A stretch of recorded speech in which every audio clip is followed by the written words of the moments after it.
여러분 보통 인생을 비유할 때 망망대해를 항해하는 배로 비유를 합니다. 사방이 온통 수평선으로 펼쳐져 있는 광경을 배 위에서 보고 있으면 너무나 좋죠. 어떻게 하냐고요? 배 위에 있어 봤습니다. 저렇게 그림을 보면 한없이 펼쳐져 있는 그 바다를 바라보고 있으면 아무런 생각이 없어지더라고요. 마음이 평온해집니다.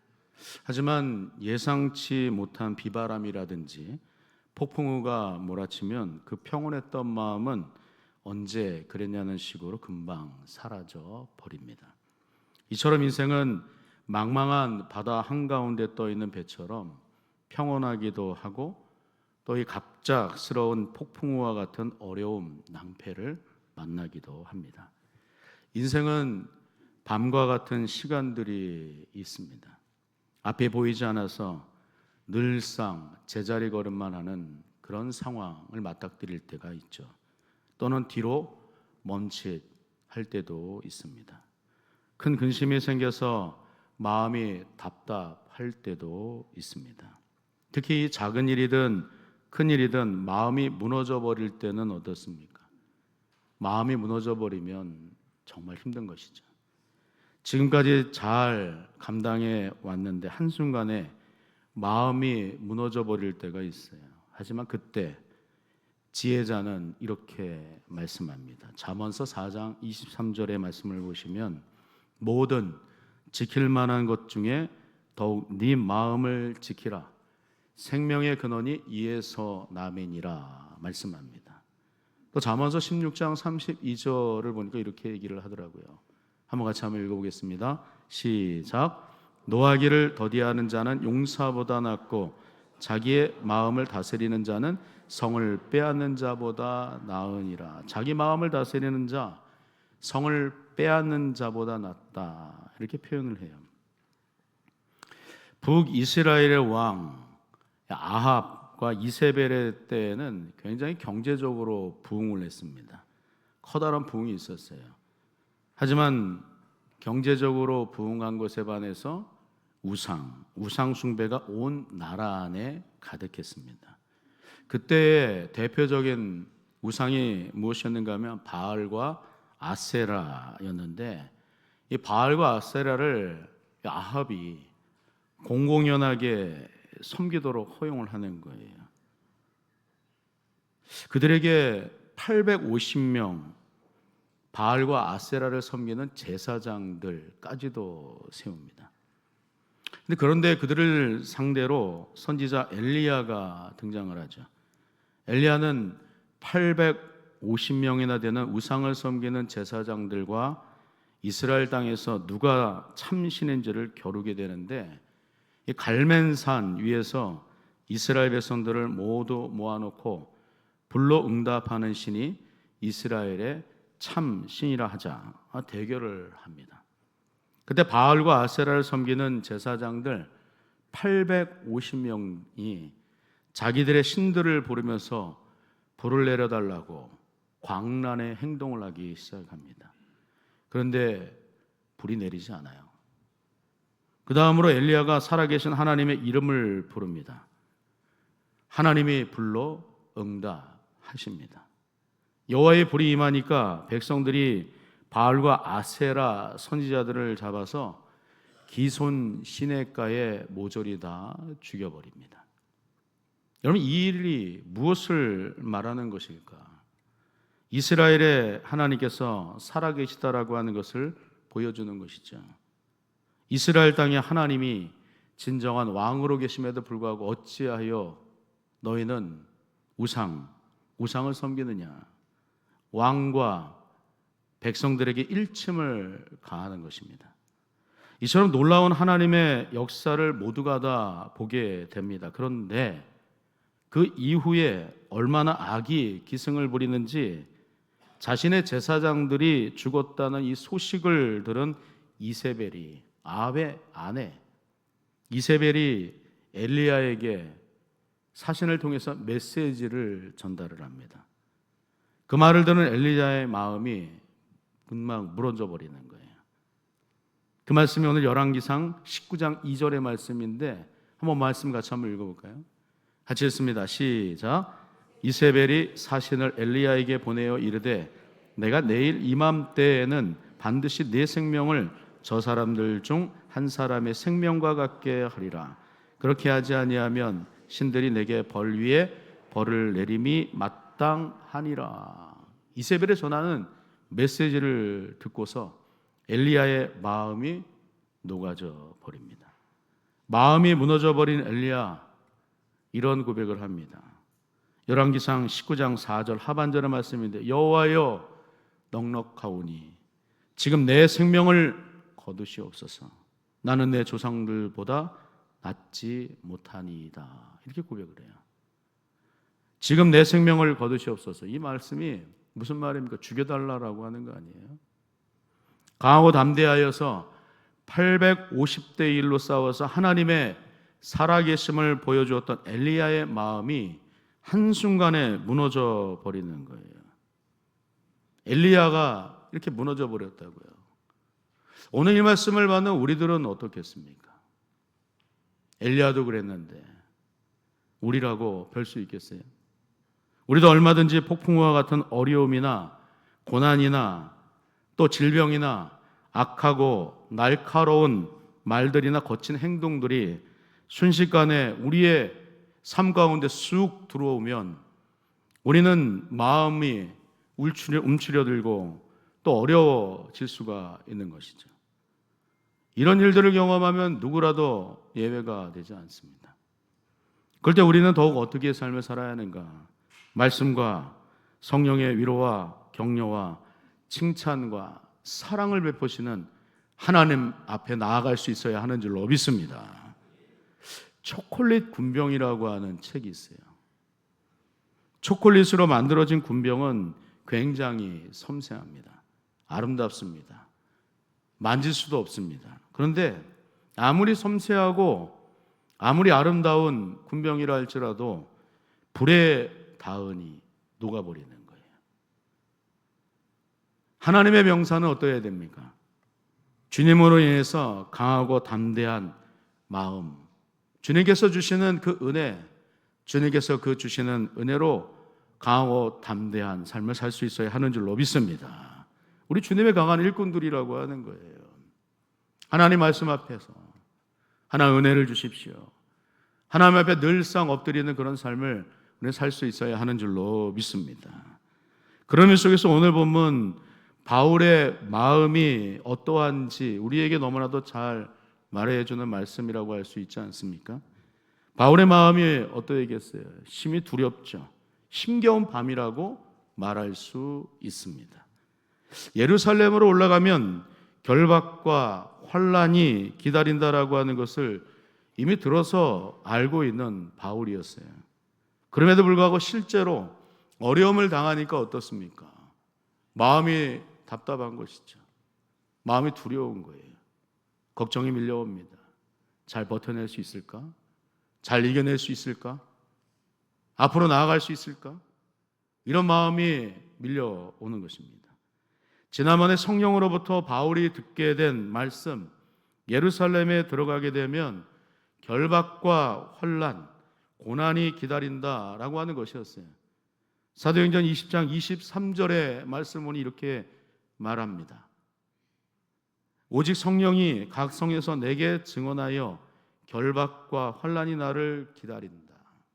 결박과 환난이 기다린다. 예루살렘으로 가면 결박과 환난이 기다린다는 이 성령의 음성을 듣게 됩니다. 고난을 당한다라고 하는 것이잖아요. 심지어 고난당하다가 죽을 수도 있어 라고 하는 그 메시지를 듣는 것입니다. 그리고 쐐기를 박듯이 두로에서 만난 아가보라고 하는 선지자도 바울에 대해서 말을 합니다. 사도행전 21장 11절 말씀 가운데 이렇게 얘기를 해요. 한번 같이 한번 읽어볼까요? 시작. 우리에게 와서 바울의 띠를 가져다가 자기 수족을 잡아 매고 말하기를 성령이 말씀하시되 예루살렘에서 유대인들이 이같이 이 띠 임자를 결박하여 이방인의 손에 넘겨주리라. 아가보 선지자의 예언된 말씀이에요. 성령으로 하시던 말씀을 듣게 됩니다. 근데 오늘 그 말씀대로 그대로 이루어지는 거예요. 사도행전 21장 27절 하반절을 말씀 보니까 아시아로부터 온 유대인들이 성전에서 바울을 보고 모든 무리를 충동하여 그를 붙잡았다. 이렇게 얘기를 합니다. 사도행전 21장 30절 말씀을 보니까 온 성이 소동하여 백성이 달려와 모여 바울을 잡아 성전 밖으로 끌고 나가니 문들이 곧 닫히더라. 이 말씀을 해요. 무리들이 바울을 성전 밖으로 끌고 나가는데 문이 쿵 하고 닫혀졌다라고 얘기를 합니다. 수많은 무리들에게 둘러싸인 바울이 어떠했겠습니까? 그 마음이 어떠했겠어요? 두렵지 않았겠습니까? 서로 밀치고 옷을 끌어당기고 바닥에 내던지고 그때 힘없이 주저앉아 버리는 바울 사도의 모습을 우리가 어렵지 않게 생각할 수 있습니다. 그런데 무리들이 그렇게 거칠고 사납게 바울을 죽이려 할 때에 당시 로마의 천부장이죠. 로마의 천부장이 바울을 데리고 로마군이 주둔해 있는 영내로 데리고 바울을 데리고 들어가는 거예요. 그럼 이것이 놀라운 하나님의 섭리이지 않습니까? 하나님의 보호하심이에요. 우리가 고난을 당하고 마음이 무너져 내리지만 강하고 담대할 수 있는 이유가 무엇입니까? 하나님께서 우리를 지키시고 보호하시기 때문인 줄로 믿습니다. 살아계신 하나님의 놀라운 역사가 우리의 삶 가운데 드러난다는 거예요. 살아계신 하나님이 우리 안고 일어섬을 아시고 일거수일투족을 아신 하나님께서 우리의 답답하고 근심 많고 염려가 있는 우리의 모든 상황을 모르시는 분이 아니기 때문입니다. 그리고 더욱 놀라운 사실, 바울이 자신을 죽이려 모인 유대인들과 충동질을 당한 무리들에게 하나님의 말씀을 선포하는 기회를 얻게 되었다라고 이렇게 얘기를 합니다. 사도행전 22장 1절 말씀인데 부형들아 이렇게 얘기를 하죠. 내가 지금 여러분 앞에 변명하는 말을 들으라 이렇게 얘기를 합니다. 여기서 이 변명이라고 하는 말은 설명하는 거예요. 핑계와 구실을 대는 것이 아니라 자기가 왜 이 예루살렘까지 오게 되었는지, 바울 자신이 왜 지금 이곳까지 오게 되었는지 그 사실을 설명하고 있는 거예요. 하나님의 성령에 이끌림 당하여서 예수가 곧 그리스도라고 하는 사실, 복음을 전하기 위해서 이 자리에 오게 되었다. 그 사실을 말하는 거 아니겠어요? 복음을 전하는 거예요. 복음을. 사도행전 22장 2절의 말씀을 보니까 그들은 그가 히브리 말로 함을 듣고 더욱 조용한지라 이렇게 얘기합니다. 바울 히브리 말에 대해서 능통한 사람이었어요. 헬라 말도 잘하는 사람이었습니다. 가말리엘 문화성에서 아주 학문을 철저하게 잘 배운 사람이었어요. 언어의 귀재였어요. 그러니까 히브리 말로 하는 말을 들으니까 유대인들이 놀라는 것이죠. 충동질을 당하여서 바울을 잡아 끌어내었던 사람들이 바울이 전하는 말을 듣고 놀라는 거예요. 결박과 환난 속에서도 하나님께서는 바울로 하여금 모든 사람들 앞에서, 공회 앞에서 말씀을, 복음을 전하게 하시는 것입니다. 이것이 하나님의 기가 막힌 역사인 줄로 믿습니다. 사도행전 23장 1절 상반절의 말씀 보니까 바울이 공회를 주목하여 말하기 시작했다 이렇게 얘기를 해요. 하나님의 말씀을 전하는 거예요. 근데 말씀 듣기 싫어하는 그런 자들이 있었다라고 얘기를 하죠. 사도행전 23장 2절의 말씀 가운데 그들이 어떠한 반응을 보이는가? 이런 반응을 보입니다. 대제사장 아나니아가 바울 곁에 서 있는 사람들에게 그 입을 치라 이렇게 얘기했다는 거예요. 대제사장, 지도자 아닙니까? 바울이 전하는 말을 듣지 못하게 하라. 그 입을 다물도록 쳐라. 말하지 못하도록 그 입을 치라라고 얘기를 하고 있는 거예요. 사랑하는 성도 여러분, 만일 지도자들이 하나님의 말씀을 듣지 않으면 어떻게 됩니까? 지도자들이 하나님 말씀 듣지 않고 순종하지 않으면 어떠한 일들이 벌어지겠어요? 지도자들이 하나님 앞에 나와 기도하지 않으면 어떻게 되겠습니까? 당시 지도자들이라고 하는 대제사장들이 바로 그러했다라고 얘기를 하는 거예요. 그리고 그와 멍에를 같이 한 하수인들, 바울이 전하는 말을 듣기 싫어했다. 귀 닫았다. 눈 닫았다. 라고 얘기를 하는 거예요. 자기도 말씀을 듣지 않으면서 말씀을 듣고자 하는 사람들 귀를 닫아버리는 그 악한 그 일들을 하나님께서 간과하시겠습니까? 그러다가 그들 사이에 심한 충돌이 일어나니까 또다시 천부장이 바울을 자기 로마군 영내로 데리고 들어가 버립니다. 철저히 하나님께서 보호하시는 거예요. 그 말씀이 오늘 보면 바로 앞절 사도행전 23장 10절의 말씀입니다. 한번 같이 한번 읽어보겠습니다. 시작.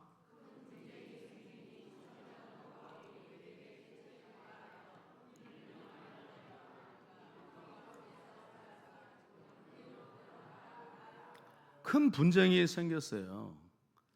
천부장이 큰일 났다. 그러면서 취한 행동이 무엇이냐면 바울이 그들에게 찢겨질까. 바울이 뭐라고요? 바울이 천부장하고 무슨 관계가 있습니까? 일면식도 없는 사람 아니에요? 근데 하나님은 천부장을 준비시키셔서 바울이 찢겨질까. 그를 철저히 보호하고 있는 그 모습을 오늘 말씀 가운데 살펴볼 수가 있습니다. 군인을 명하여 자기 수하에 있는 병사들을 명하여 내려가서 무리들 가운데 빼앗아 가지고 영내로 들어가라. 누구를요? 바울을. 바울이 다치지 않도록 보호하라고 하는 거 아니겠어요? 바울이 그들에게 찢겨질까 하여 무리들 가운데 빼앗아 가지고 로마군의 보호를 받게 하는 것입니다. 하나님께서는 생각지도 못했던 로마군인 천부장을 바울에게 붙여주시는 거예요. 그로부터 보호를 받게 하십니다. 그리고 말씀을 전하게 하십니다. 하나님의 돌보심의 역사인 줄로 믿습니다. 여러분, 왜 우리가 이 세상을 살면서 강하고 담대해야 하는가? 왜 강하고 담대할 수 있는가? 우리가 강하고 담대할 수밖에 없는 그 이유가 무엇 때문인가 하면 하나님께서 철저히 우리를 지키시고 보호하시기 때문인 줄로 믿습니다. 어떠한 환경에 처해 있고 어려운 상황 가운데 있다 할지라도 하나님 우리의 상황 모르지 않는 거예요. 다 아시는 거예요. 우리의 마음, 우리의 언행심사 모든 것들을 다 알고 계신 하나님, 마음을 감찰하시는 하나님께서 우리의 답답한 현실, 우리의 두려워 떨고 있는 그 마음조차 알고 계신 하나님께서 우리를 지키시고 보호하시는 줄로 믿습니다. 하나님께서 바울의 삶을 다 아시는 거예요. 오늘날 우리도 바울과 같이 고난과 고통과 염려와 근심을 겪습니다. 오늘 이 말씀, 두려움의 밤을 지나고 있는 우리 모두에게 동일하게 하시는 말씀인 줄로 믿습니다. 마음이 무너지지 말라라고 하는 거예요. 왜냐하면 하나님은 우리의 상황보다 크신 분이시기 때문입니다. 살아계신 하나님께서 우리를 능히 지키시고 보호하시니 하나님을 믿는 살아있는 믿음으로 하나님 붙잡으라.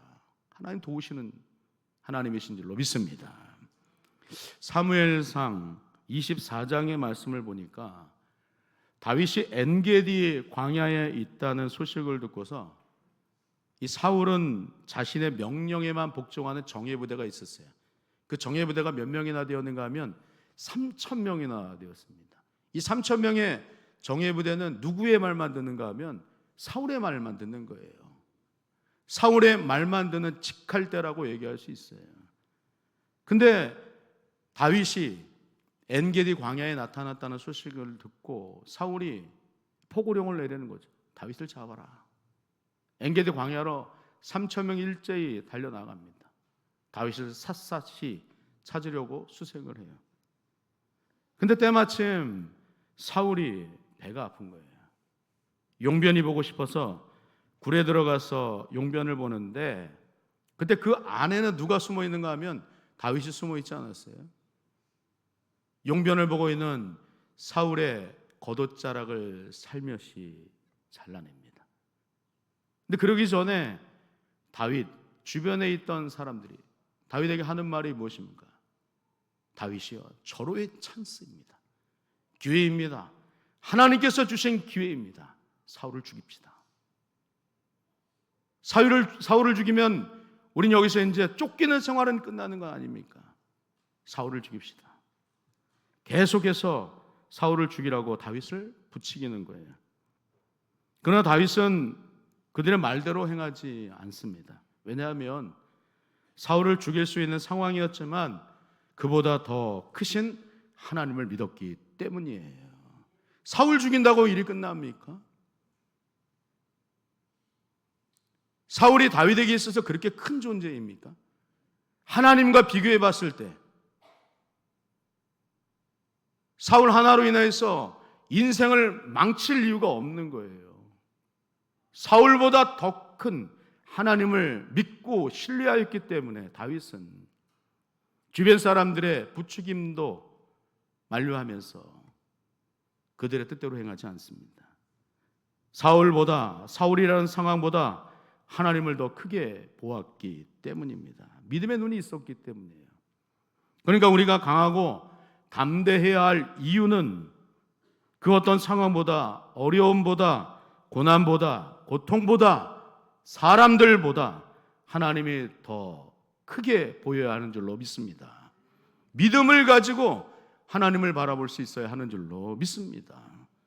또 오늘 본문 11절의 말씀을 보시면 이처럼 어려운 상황 속에 있는 바울을 누가 만나주시는가? 또 무슨 말씀을 바울에게 전달하시는가? 오늘 이렇게 말씀을 해요. 11절 다시 한번 읽어볼게요. 시작. 그날 밤에 담대하라. 내가 예루살렘에서 나의 일을 증언한 것 같이 로마에서도 증언하여야 하리라 하시니라. 사랑하는 성도 여러분, 바울은 지금 처해 있는 현재 상황 속에서 자신의 미래가 어떻게 될 것인지까지도 듣는 거예요. 하나님의 성령께서 바울에게 하시는 말씀은 담대하라. 그 담대하라고 하는 그 말씀, 지금 담대하면 나중에 너의 먼 미래적인 삶까지도 하나님께서 펼쳐나가실 것이다. 그런 사실을 말씀하고 있는 거예요. 바울의 미래가 어떻게 될지까지도 약속하시는 하나님의 말씀인 줄로 믿습니다. 지금은 붙잡혀 있죠. 지금 실존은 고통이에요. 고난입니다. 붙잡혀 있지만, 지금은 갇혀 있지만, 그래서 억울하고 두렵고 겁이 나지만 바울을 향한 하나님의 계획하심은 바울의 지금뿐만이 아니라 앞으로 일어날 미래까지도 능히 지키시겠다라고 하는 그 말씀 한 구절이 담대하라, 그 말씀 가운데 담겨져 있는 줄로 믿습니다. 그럼 우리는 생각할 때 여기가 끝, 더 이상 이제 갈 곳도 없어, 이렇게 말을 종종 하잖아요. 그러나 하나님께서는 그렇게 얘기하지 않으세요. 여기가 시작이다. 앞으로 달려갈 그런 곳은 굉장히 넓다, 그리고 많다라고 하는 것을 얘기하는 거예요. 끝이 아니라 시작이다. 미래에 하나님께서 함께 하시기 때문이라고 하는 것입니다. 그러니까 우리가 강하고 담대해야 하는 이유는 상황이나 환경이나 사람들이 우리를 결정짓는 것이 아니다라고 하는 거예요. 누가 우리의 인생을 결정짓습니까? 하나님이신 줄로 믿습니다. 결정권은 하나님에게 있는 거예요. 그럼 결정권자에게 가서 우리의 모든 것을 다 알아야 되지 않겠습니까? 믿음으로 하나님을 바라보실 수 있기를 주님의 이름으로 축원합니다. 마지막으로 12절과 13절 말씀을 보니까, 이 말씀을 읽으니까 마음이 더 답답해지더라고요. 바울의 심정이 어땠을까? 12절과 13절 말씀도 한번 같이 한번 읽어보겠습니다. 시작. 날이 새매 유대인들이 당을 지어 맹세하되 바울을 죽이기 전에는 먹지도 아니하고 마시지도 아니하겠다 하고 이같이 동맹한 자가 40여 명이더라. 이렇게 얘기합니다. 바울을 죽이지 않으면 먹지도 않고 마시지도 않겠다. 그런 사람들이 40여 명이나 되었다라고 얘기합니다. 한 사람만이라도 내게 눈을 흥긴다라고 한다면 우리는 밤새 잠 잘 주무실 수 있을까요? 저 사람 왜 나한테 눈을 기지? 저 사람 나한테 어떤 마음이 있길래 저러는 거야? 누가 거친 말로 또 굉장히 비아냥대는 그런 말을 했다고 한번 생각해 보세요. 밤새 잠 잘 잘 수 있으시겠어요? 근데 오늘 바울은 40여 명이나 되는 결사대, 비밀 결사대, 비밀 결사대. 40여 명이 바울을 죽이지 않으면 먹지도 않고 마시지도 않겠다. 그렇게 얘기하고 있는 거예요. 그런데 이 바울은 하나님과의 관계 속에서 어떠합니까? 하나님의 은혜가 있는 거예요. 40여 명, 10,000명이 덤빈다 할지라도 하나님이 바울을 보호하시면 그것으로 끝인 줄로 믿습니다.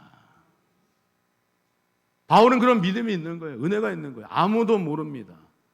바울과 하나님과의 관계 속에서 세워진 그 믿음이 있는 거예요. 은혜가 있는 거예요. 그러니까 오늘날 우리도 마찬가지지 않습니까? 우리가 강하고 담대할 이유는 나와 하나님과의 관계 속에서 끈끈하게 맺어지는 하나님 나를 지키시고 보호하시니 그 보호하시는 하나님이 살아계셔서 나를 인도해 가신다라고 하는 그 확고한 믿음만 있다라고 한다면 우리는 능히 어떠한 어려움도 어떠한 고난도 이겨낼 수 있으리라 믿습니다. 하나님께서 우리를 보호하시고 지키시는 줄로 믿습니다. 그러니까 하나님을 믿고 순종하는 자의 삶 어떠해야 됩니까? 약속하신 말씀대로 이루어 가시는 하나님을 온전히 믿음 가운데 바라보며 살 수 있어야 하는 줄로 믿습니다. 사방으로 우겨쌈을 당한다 할지라도 우리가 쌓이지 않는다는 거예요. 왜냐하면 하나님께서 우리의 모든 삶을 붙들고 계시기 때문입니다. 더욱더 큰 믿음을, 더욱더 큰 은혜를 우리가 사모하며 살 수 있어야 되는 줄로 믿습니다. 강하고 담대하게 삶을 살아서 크신 주님의 역사까지 이루어 가시는 우리 사랑하는 모든 권속들 다 되실 수 있기를 주님의 이름으로 축원합니다. 기도합니다. 하나님의 은혜와 사랑을 감사합니다. 고난이 밀려오고 낙심게 되어져도 육신이 아프고 마음이 답답해도 하나님께만 나아가게 하시옵소서. 우리가 이 세상을 살아가는 데서 강하고 담대할 수 있는 이유는 하나님께서 우리를 지키시고 보호하시기 때문인 줄로 믿습니다. 사랑하는 속들에게 큰 믿음과 큰 은혜를 주옵소서. 예수님 이름으로 간절히 기도하옵나이다. 아멘.